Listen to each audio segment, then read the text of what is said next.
बहुत सारे विभाग उनके पास हैं, कृषि विभाग, सैनिक कल्याण, ग्रामीण विकास,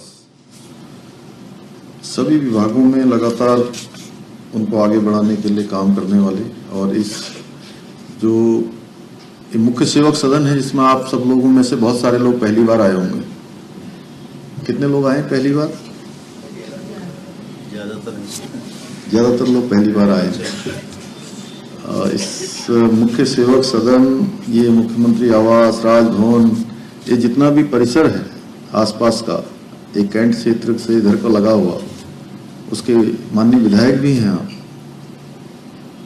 मसूरी विधानसभा बोलते हैं इसको, मसूरी विधानसभा के विधायक और हमारे कैबिनेट मंत्री आदरणीय गणेश जोशी जी,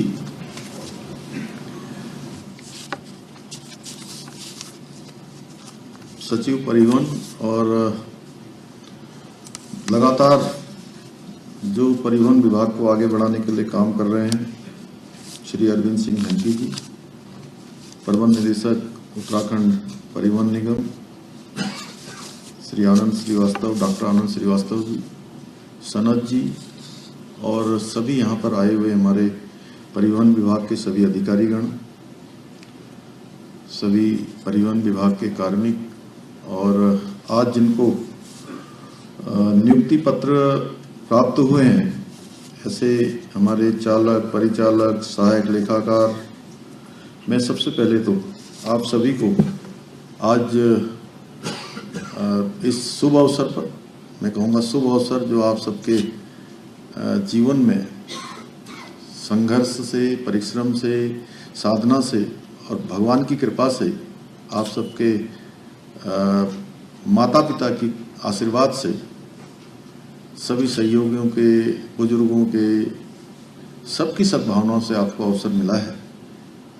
उसकी मैं आप सबको बहुत बधाई देता हूँ, शुभकामनाएं देता हूँ।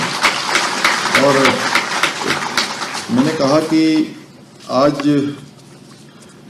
जो मुख्य सेवक सदन में जो पहली बार आए हैं और जो पहले भी आ चुके हैं, उनका भी यहाँ पर आने के लिए, यहाँ पधारने पर मैं अपनी तरफ से आप सभी का स्वागत करता हूँ। इसके साथ ही मैं उन 16 बहनों को बधाई और शुभकामनाएं देता हूँ जिन्हें परिवहन विभाग द्वारा निःशुल्क ड्राइविंग लाइसेंस परीक्षण दिलाने के उपरांत आज लाइसेंस देकर उन्हें एक तरह से स्वावलंबी बनाने की दिशा में प्रेरित किया गया है, अग्रसर किया गया है। आत्मनिर्भर बनाने की दिशा में वो आगे बढ़े हैं। और आज जिन चालकों, परिचालकों व सहायक लेखाकारों को जिनको नियुक्ति पत्र मिले हैं, मैं उनसे यही कहना चाहूँगा कि कड़ी मेहनत से, लगन से आपको जो नया ये दायित्व मिला है, उस दायित्वों के कर्तव्यों का निर्वहन करें, क्योंकि सच्ची लगन और कड़ी मेहनत और ध्येय मानकर, जीवन का ये आपका ध्येय होना चाहिए कि सतत रूप से मुझे सेवा में लगना है। और सतत रूप से आप लगेंगे तो मैं एक बात कह सकता हूँ कि आपको ऊर्जा भी मिलेगी, आपके अंदर उत्साह भी आएगा, भगवान की भी कृपा होगी, लोगों की दुआएं भी आपको मिलेंगी। और इन सब का कोई विकल्प नहीं होता है। संकल्प जब होता है उसमें विकल्प नहीं होता है। और यह भी आपका संकल्प है कि आपको अपनी सेवा बहुत अच्छे तरीके से करनी है। और पहले दिन से देखिए, कई बार क्या होता है, मैं थोड़ा अपने अनुभव के आधार पर भी बता रहा हूँ। अब आपको सेवा तो मिल गई, जब तक सेवा नहीं मिलती है तब तक हम सोचते हैं सेवा मिल जाए, सेवा मिल जाए। और सेवा मिलने के बाद थोड़ा सा हम कुछ दिनों तक तो रहते हैं अनुशासन में, नया नया अच्छा काम करना है, करना है, वो करना है। लेकिन कुछ दिनों के बाद फिर अपने साथ हम अनुशासन नहीं बरतते हैं। अब इसमें एक काम जरूर है, विभाग की जो औपचारिकताएं हैं, विभाग का जो टाइम टेबल है, अनुशासन है, वो सब पर लागू होता है। लेकिन वो एक तरह से विभाग का टाइम टेबल है। आपको अपना टाइम टेबल अपने पर एप्लीकेबल करना है, अपना स्व अनुशासन बनाना है, मन से, मस्तिष्क से, विचार से, आत्मा से, हर तरीके से, काम से जब आप ये मान लेंगे कि नहीं मुझे तो ये काम करना है, मेरा तो ये जो काम मुझे मिला है ये काम मुझे भगवान की कृपा से मिला है और भगवान ने मेरे को इस काम के लिए ही सिलेक्ट किया हुआ था, मुझे लोगों की सेवा के लिए ही बनाया है, मुझे ये अच्छा काम करने के लिए ही बनाया है।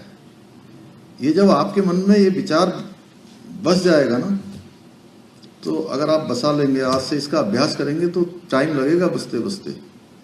ऐसा नहीं है कि अभी आपने विचार लिया है और अभी से आप में परिवर्तन हो गया। ये परिवर्तन तब होगा जब आप इसको जीने लगेंगे, और जीने लगेंगे तो फिर आपको दिन भर अगर 5 बजे की जगह 8 बजे और 10 बजे तक भी काम करना पड़ेगा। चालक परिचालक में तो चूंकि कोई टाइम टेबल इस प्रकार का होता नहीं, कई बार आगे भी होता है पीछे भी होता है, लेकिन वो भी अपने उसमें मस्तिष्क में विचार बना लेंगे कि नहीं अब तो काम करना है, तो न थकान लगेगी, न ये लगेगा कि मैं अधिक काम कर रहा हूं, आपको लगेगा ये तो मेरा काम है। और इसमें एक सबसे बड़ी बात क्या होती है, देखिए मैं इसलिए आज आपसे ये बात कह रहा हूं कि आज ये पत्र मिले हैं और आपको जल्दी सेवा में जाना है।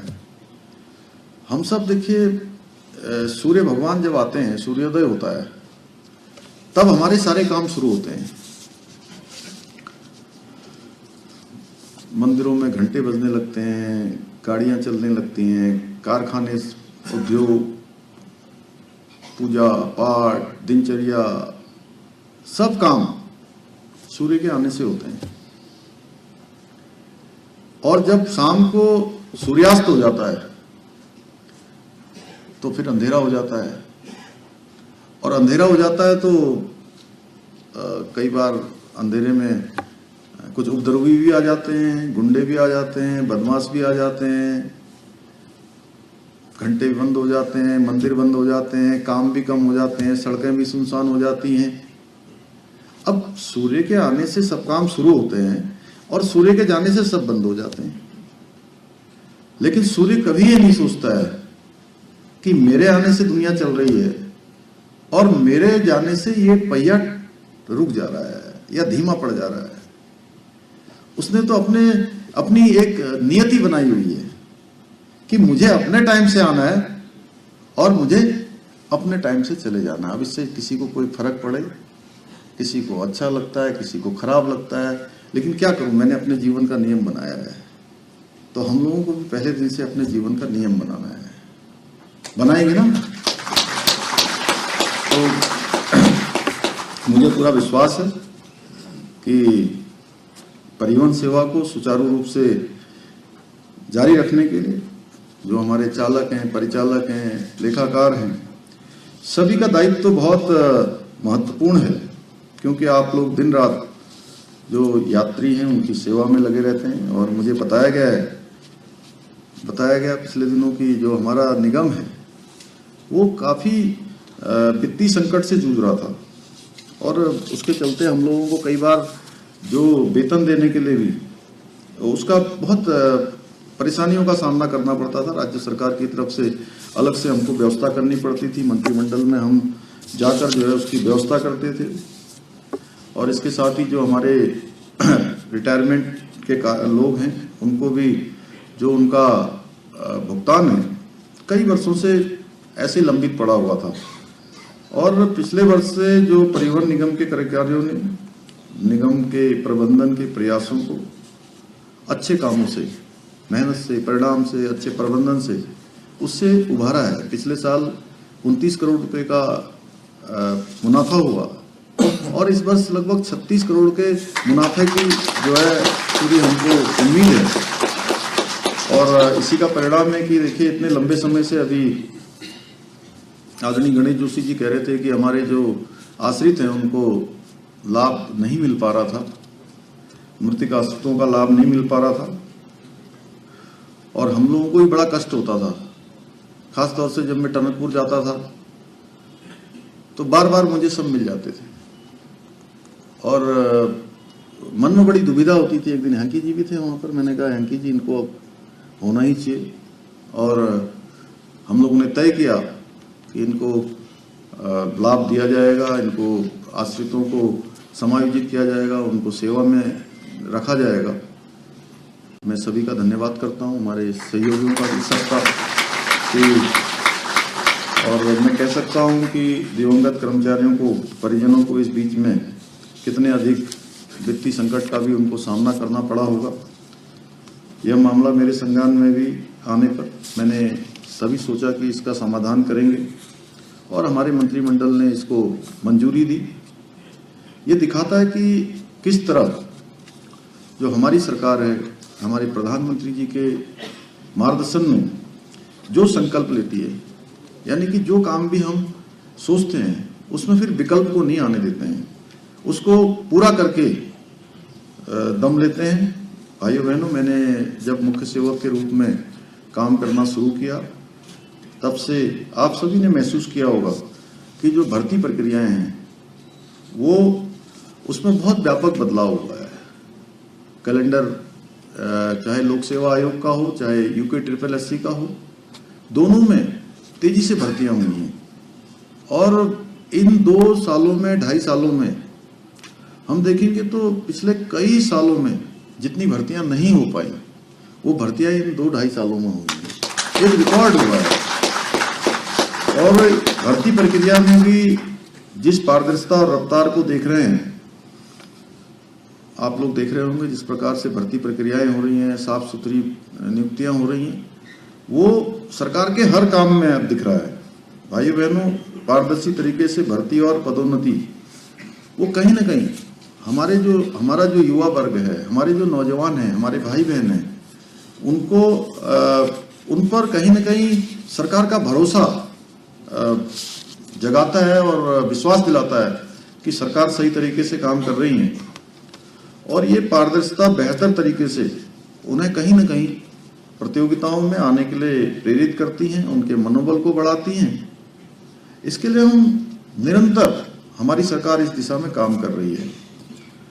आप सभी को निष्पक्ष एवं पारदर्शी तरीके से नियुक्ति मिली है, क्योंकि हमारी सरकार सभी परीक्षाएं पारदर्शी तरीके से करवाने के लिए संकल्पबद्ध है। हमने संकल्प लिया है कि अब परीक्षाओं में कोई नकल नहीं होगी, किसी प्रकार की धांधली नहीं होगी। जो जिनके अंदर योग्यता है, क्षमता है, प्रतिभा है, उनको निश्चित रूप से चयन का अवसर मिलेगा।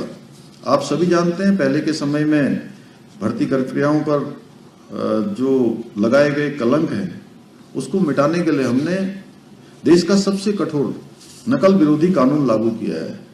और मुझे ये बताते हुए खुशी हो रही है कि जल्दी ही भारत की सरकार भी संसद में, आपने माननीय राष्ट्रपति जी का पहले दिन का भाषण सुना होगा, उन्होंने अपने संदेश में कहा है कि देश में ये कानून लागू होगा। और हमारे यहाँ के भी बहुत सारे प्रावधान वहाँ मंगवाए गए हैं। हमने नकल विरोधी कानून में इतने कड़े प्रावधान किए हैं कि आप कोई भी नकल माफिया हमारे भाइयों से, बहनों से, हमारे प्रतिभागियों से अब किसी प्रकार का खिलवाड़ नहीं कर सकता है। और इसमें हमने आजीवन जो कारावास है उस तक का भी प्रावधान किया है। सभी जो परीक्षाएं हैं वो अब पारदर्शी तरीके से संपन्न हो रही हैं। और इसका नतीजा है कि इस वर्ष अभी तक हम 6000 से भी अधिक जो चयन हुए अभ्यर्थी हैं, हमारे भाई बहन हैं, उनको अभी यहीं पर जहां आप लोग बैठे हैं उसका गवाह यही मुख्य सेवक सदन बना है। लगातार यहाँ पर नियुक्ति पत्र दे रहे हैं।